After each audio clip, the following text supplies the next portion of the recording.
What's up, everybody? Warhawk Beyond 2040 in the house, once again bringing to you yet a brand new yet crazy theory. And today this video is going to be about a certain X-Men villain who has been around for a long time but has never appeared in any X-Men movies. I think he may have been referenced twice in X-Men movies, but he has never ever appeared. And he's one of the main heavy hitters of the X-Men villains. And he's appeared in lots of animation over the years, but he has never ever graced his presence on the big screen in a live action format.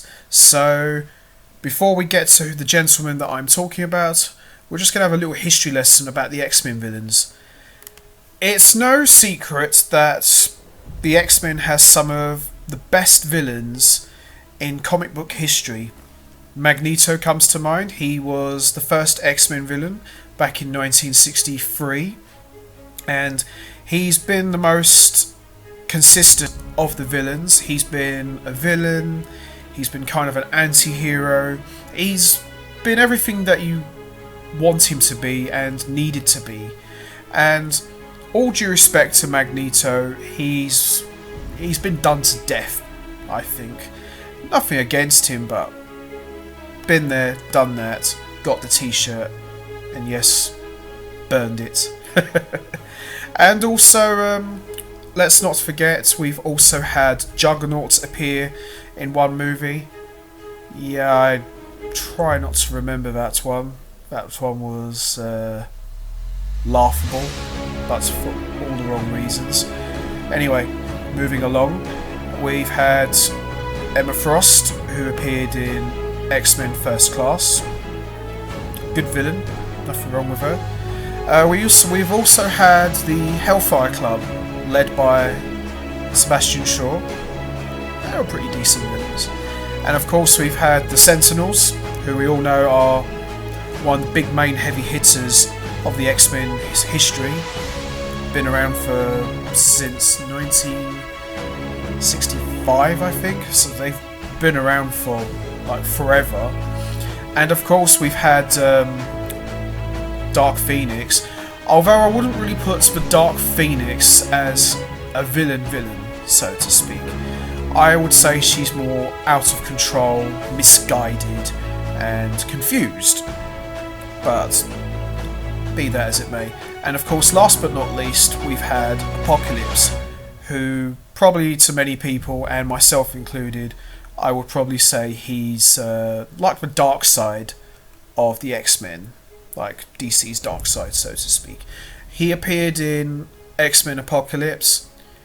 Yeah, I don't know really. He was okay. Looked like a poor man's Ivan Ooze, if you ask me. I don't know really, I think Apocalypse could have been bigger. I don't mean as a threat. He was a decent enough threat. I think he should have been bigger in size, in my honest opinion. But however, there is one X-Men villain who has never ever appeared in a live action movie on the big screen, and that is none other than Nathaniel Essex, who to all of you know as Mr Sinister. Ever since 1987, in September of issue 221 in the Uncanny X-Men, Mr Sinister has been one of the most consistent and enduring villains in the comic book's history. But Mr Sinister has never ever appeared in a live action movie. And to be honest, I find that really strange. I mean, Magneto's been in all of them virtually. We've had Apocalypse and we've had the Sentinels, but never Mr Sinister. Every time there's been a rumour that says we're going to bring Mr Sinister into the X-Men movies, it never happens. And I can never understand why. Mr Sinister has been probably my favourite X-Men villain ever since the first time I watched the X-Men 90s cartoon. The first time I ever saw him was in an episode, I think, where Cyclops and Jean were on their honeymoon, I believe, or they might have went on holiday. I can't remember what the episode was about, but I definitely remember they were on vacation and Mr Sinister and the Nasty Boys kidnapped them. And I thought, the first time I saw him, I thought he had a really cool look. He kind of looked like Dracula, so to speak. If Dracula lived into the future, this is what he would look like. I mean, he had that diamond on his head, he had that long devilish goatee, the gelled back slicked hair, the metallic black and red body armour that he had, and the spiked looking cape. I mean, he looked like a combination of the devil himself and Dracula merged into one. I mean, he looked absolutely fantastic, and that voice he had this smooth yet metallic sort of robotic voice, and he was really scary. And let's not forget those big fangs Mr Sinister had as well. And one of the things I've always liked about Mr Sinister was he was the only villain who would get under Cyclops' skin, and I found that really interesting because of all the versions of Cyclops I've seen over the years in the comics and the cartoons, Scott Summers was always kept his head on straight. He was like the voice of reason. He was very laid back and he always knew what to do as the leader, and especially on the field. And the only time you would ever see him snap is if Jean was ever seriously injured or worse. Then you would see sheer fury come out of his veins. That was good. That was always a good thing, but there was always something about Sinister. Every time Sinister and Cyclops were in the same room, Cyclops just wanted to rip his head off, and I thought that was really fun. So to see that every time they hook up made for some great storytelling. And the fact that Wolverine, who's usually the hothead, running in with both arms swinging, having to be the one to calm down Cyclops, makes for a really interesting dynamic, because Cyclops, when he sees Sinister, he doesn't just want to rip his head off, he wants to flat out kill him, and that always makes for a lot of fun. And that's the effect Sinister has. Just like Superman and Darkseid get in the same room, every time they're together, Superman just wants to beat the shit out of him, and rightly so. And same with Cyclops and Sinister. So why haven't we seen that on the big screen yet? Just doesn't make sense, really. You think Cyclops, being one of the most important, if not the most important character in the entire history of the X-Men, you'd think they'd give him something a little bit more to do. And I think by bringing this guy in, you can definitely achieve that. I mean, Sinister's got the whole package. He's the man, and that's why he's been my favourite X-Men villain for so many years. And come on, guys, this has got to happen. We need Mr Sinister in an X-Men movie pronto. Come on, let's do this. So the big question now is, how do you bring a guy like Mr Sinister into the X-Men movie as part of the MCU? Well, this is where my theory will come into play. The best way I think you could introduce a guy like Mr Sinister is have him in the movie already, but in his human form as Nathaniel Essex. Now, how I would introduce him is have Nathaniel Essex already established. He's been around a long time. He's a principal at a college, and one of his key students there is Kevin Sidney, also known as Morph. Now, the best way you can also introduce Morph is his shape-shifting ability is scaring the students, and they're refusing to attend the classes, and Charles Xavier learns about this information, and him and Cyclops go to the college to meet Principal Essex to find out more about this special student. Now, this could also be the way you could establish the first meeting between Scott Summers and Nathaniel Essex, and also plant the seeds for their big violent battle that they'll have later on down the road in maybe later the second half of the movie or maybe a third movie. But I would already set the tone for these two to meet. So Charles and Scott Summers go to meet Nathaniel Essex. So, I understand that you have a very special student, Mr. Essex. Oh no, says Nathaniel. No, please, call me Nathaniel. We're on neutral ground here, Professor Xavier. Oh, this is one of my students, Scott Summers. You probably know him as Cyclops. Oh yes, lovely to meet you, Mr. Summers. You could have Scott shake Nathaniel's hand and he gets like a violent flash of Mr. Sinister, so you could have a shot of the diamond and the red eyes and the fangs, but you don't see the whole form, you just see like a flash of him and the evil laughter, which causes Scott Summers to have a traumatic headache. Scott, are you alright? I'm fine. I've just got a bit of a headache. It must be the lights. Oh yes, says Nathaniel. Yes, we just had new lights fitted in. I'm terribly sorry. Is there anything I can do for you? Maybe a glass of water, perhaps, Mr. Summers? No, says Scott. I'm fine. Well, can we meet Kevin Sidney and speak to him? And you could have that he's already been kidnapped by Mr. Sinister's group called the Nasty Boys.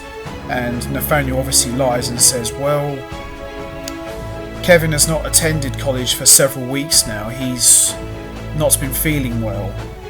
And Charles could say, oh, that's a shame. I would like to have met this extraordinary student. Well, this is my contact number.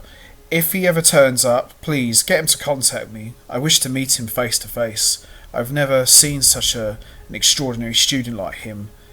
And Nathaniel could say, of course, Charles. It's a pleasure to meet you. Summers, very snidely. And as they leave, Scott Summers could say to Xavier, you know, something's very off about him. How do you mean?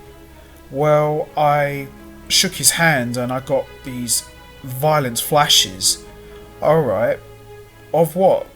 I don't know. I couldn't really see, but all I could see was a red diamond, some red eyes, and some fangs, but I couldn't quite put them all together, Charles. Maybe we'll have Cerebro examine you. Maybe there might be something you might have missed. Maybe you've just not been sleeping well. Perhaps. Anyway, let's go. Let's try and find this Morph character. Oh, is that what we're calling him now? Says Xavier. And Cyclops could say, well, for a guy who can shapeshift, he pretty much is like a morph type of person. So let's find him. Okay, no problem, says Charles. Let's see what we can find out back at the house. So what you could have is a scene where Charles Xavier puts on Cerebro and he locates Morph and finds Morph is in a very dark place, kind of like some sort of dungeon or a torture chamber, and kind of similar to what happened to him in the animated series. You could see Morph is chained up, his eyes look all black, and he looks very skinny from where he's been tortured, and he's got like a dog collar round his neck where he's constantly being electrocuted. And as the Nasty Boys are crowding round him, laughing and taunting him, we could get a shot of a huge figure with red eyes and the red diamond glowing, laughing, and Charles Xavier could rip off Cerebro in intense pain, and Cyclops could say to him, what did you see? Did you find him? And Charles could say, yes, I think I found him, but he's not alone. I saw something, someone, kind of similar to what the image you saw. I saw a very large figure, very powerful. He had a red diamond, red eyes. I couldn't quite make out what he was, but whoever he is, he's very dangerous, and Kevin is in serious danger, and we have to save him before it's too late. And Cyclops could say, okay, well, what do we do? I mean, we can't just leave him there. No, of course not. Rally up all the X-Men, tell them to meet me in my study at once.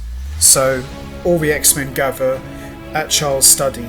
Now, for this X-Men movie, I would probably have this set maybe be the third movie or the fourth movie, depending on how many X-Men movies we get in the MCU.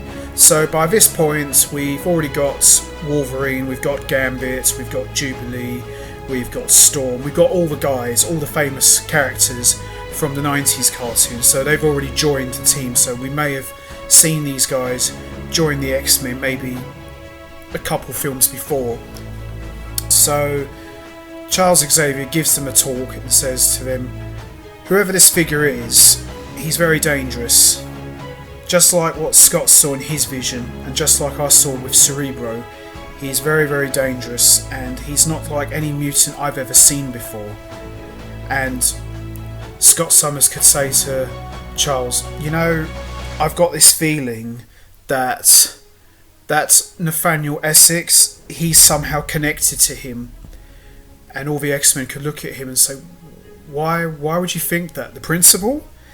And Cyclops could say, well, think about it. When I went to shake his hand, I had this intense flash, just like what the Professor saw. So it's possible that this Nathaniel Essex and this mysterious figure could be connected somehow. Do you think it's possible, Professor, that they could be tied to Morph's disappearance? I don't know.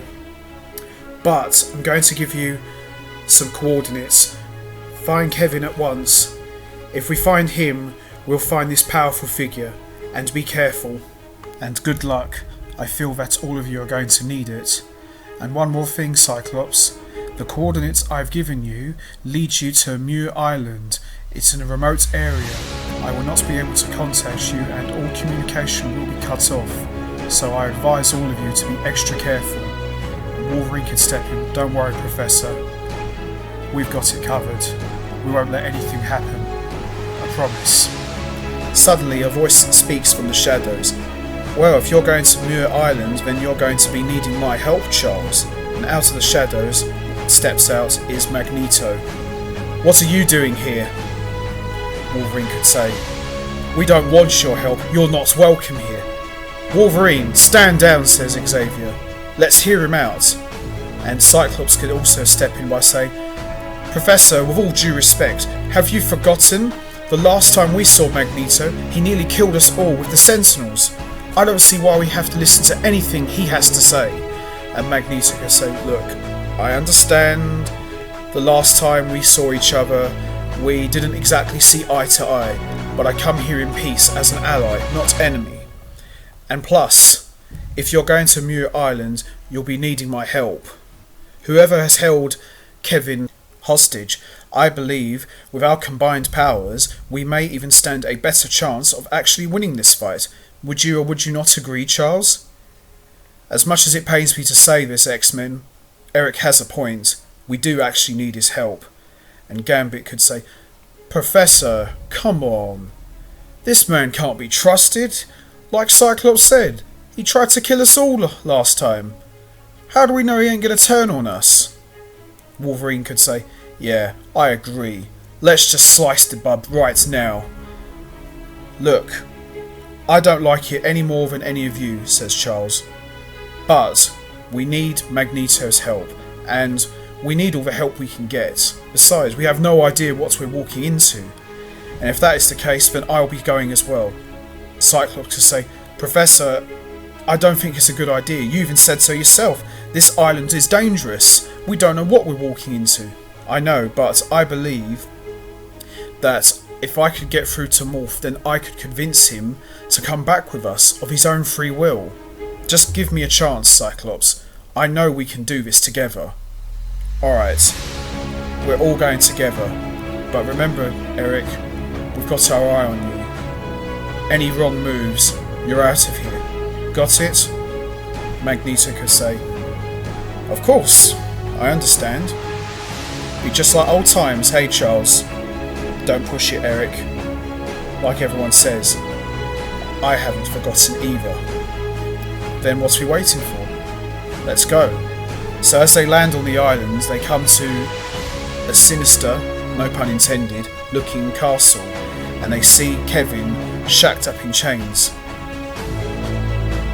Kevin? Is that you? Who's there? It's me, Charles Xavier. Are you okay? I think so. And then Nathaniel Essex could come out of the shadows. Ah, Charles Xavier! How good of you to join us! Nathaniel Essex? What are you doing here? Same reason you're here. I'm here to protect the boy. Something's not right here, Charles. He doesn't seem himself. You're absolutely right, Logan. I am not myself. You could say I'm feeling a little bit more sinister, perhaps? And then Nathaniel Essex could transform into Mr Sinister. Hello, X-Men. Allow me to introduce myself. I am Mr Sinister. And Cyclops could scream, I knew there was something I didn't like about that guy. I knew it. Hello, Summers. It's been a long time. How do you know who I am? What do you want? Well, you could say that I have a very invested interest in the Summers family, would you say? I knew your brother, Havoc. I don't believe this. How do you know my brother? That's not important. The important thing is, we are all together. And Kevin has so kindly decided to agree to help me. What did you do to him, Sinister? Oh, not much, says Sinister. You could say I've improved him. I've made some little upgrades to Morph's persona. And before long, all of the nasty boys proceed to attack all of the X-Men. X-Men, listen to me. Go after the nasty boys. I'll try and convince Morph to come back to us. Cyclops? Yeah, I know. Sinister's mine. Wolverine could say, hang on a minute, pal. You're not going in this alone. You're going to need some backup. Logan, for once, just do as the Professor says. Trust me on this. He's mine. Alright? Don't do anything I wouldn't do. Oh, trust me, I won't. And then a huge battle goes on. So tell me, Cyclops, how did you know that I wasn't what I seemed? Well, it was quite easy, Sinister. When I went to shake your hand, I got a flashback of you in your true form. So it was kind of obvious that you weren't exactly who you say you were. True, says Sinister, but you have to admit, I had you fooled for a while there. Maybe, but you're not going to walk away from this. Oh yes, you are so right about that, Cyclops. You are not going to walk away from this either. And a huge battle commences, and before long, Cyclops proceeds to melt him down with his laser vision. What are you doing? What needs to be done? As long as I'm around, you are never ever going to hurt my friends or the people I love. Understand? Consider that a warning. Oh, please. Sinister doesn't take kind to warnings. Cyclops proceeds to blast him with a second blast of laser. What? This has never happened to me before. How are you doing this? It's easy, Sinister. I'm doing something that you're not very good at. What's that? Holding back. And Cyclops continues to blast him with repeated bursts of laser vision. No. Damn it! This was not supposed to happen like this. Morph? Kill Cyclops now. But before Morph could pull the trigger, Charles proceeds to get into Morph's head. Listen to me, Kevin. We are not your enemies. Sinister has had you under his control. He corrupted you. The X-Men are your friends. Sinister is your enemy. Help Cyclops at once. He needs you. And before long, Morph blasts Sinister with a laser gun. No. How dare you? After all I've done for you, this is how you repay me? And Morph could say, you're no friend of mine. These are my friends, and everyone proceeds to use all their powers on Sinister before blowing up into 1,000 pieces. The nasty boys pick up the remains of what's left of Sinister and proceed to retreat. Do you think we've seen the last of him? Cyclops could say, I hope so, but if he does come back, we'll be ready for him. Hello, Kevin, says Charles. I'm Charles Xavier, and I'd like to ask you to join the X-Men. Well, my own family pretty much turned their back on me. I don't really have a family. And Wolverine puts his arm around him. You do now, bub. You're one of us. Jean Grey could step in and say, well, I would have to run some tests on your powers, but I think you're okay now. The danger's past. Sinister's gone. What was he anyway, Charles? I have no idea. But whoever he was, I don't think we've seen the last of him. He's extremely dangerous, and he seemed to know a lot about you, Scott. Any idea why? It doesn't matter. But the important thing is, he's gone now. Eric, you was quite an indispensable ally out there on the battlefield. You could say that. Yeah, but just because you helped us out this time, says Wolverine, doesn't mean we let you off the hook. True, says Eric, but for a moment, it was actually good fighting side by side with my fellow mutants against a common enemy. Wouldn't you say, Charles? Charles smiles. Yes, you could say that. Could I convince you to stay? Oh, come on. I'm not a team player. Besides, I have my own journey to follow. See you next time, old friend. Goodbye, Eric. And as the X-Men leave, remains of Sinister's body parts slowly form together to form a new body, and that's how the film ends. So that's pretty much how I would bring Mr Sinister into the X-Men. Is this how you would do it, or do you think there's another way you could bring someone like Mr Sinister, who's never appeared in any of the big screen movies before? Leave your thoughts and comments down below, and I will see you all next time. Take care, everybody.